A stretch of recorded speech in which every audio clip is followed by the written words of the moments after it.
Avani purchased a watch for 600 rupees and sold it to Vikas at a gain of 1/2%.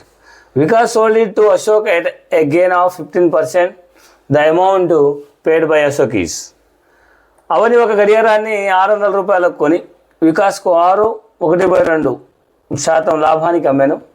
Vikas ఆ గడియారాన్ని 15% లాభంలో అశోక్ అమ్మాను. అశోక్ చెల్లిన మొత్తం ఎంత? ఇక్కడ గెయిన్ అంటే చూసుకోవాలి మనం. గెయిన్ అంటే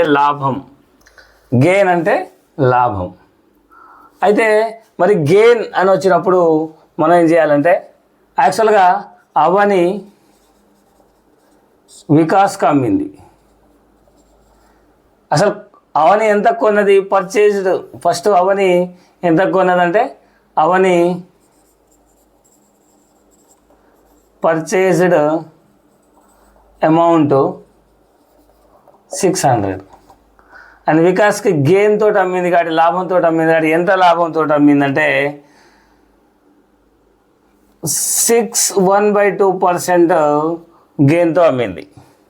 దీన్ని మనం ఎలా చేయాలి అంటే 600 కొని గెయిన్ 1/2%.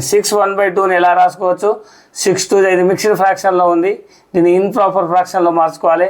6 2 12 + 1 13/2 అవుతుంది.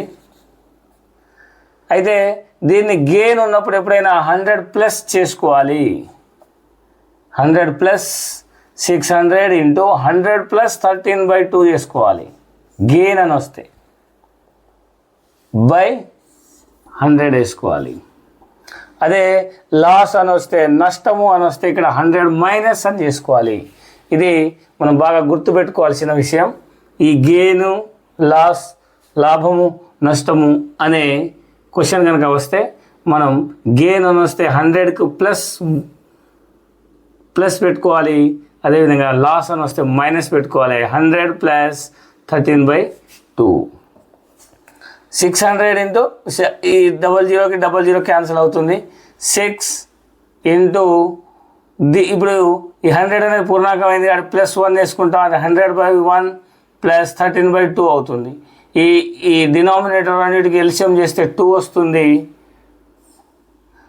అప్పుడు ఈ 2ను 1 తోటి కనుక డివిజన్ చేస్తే 2 వస్తుంది. 2 × 100 = 200 అవుతుంది.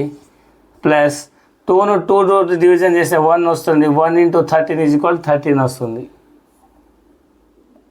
ఇక్కడ చూస్తే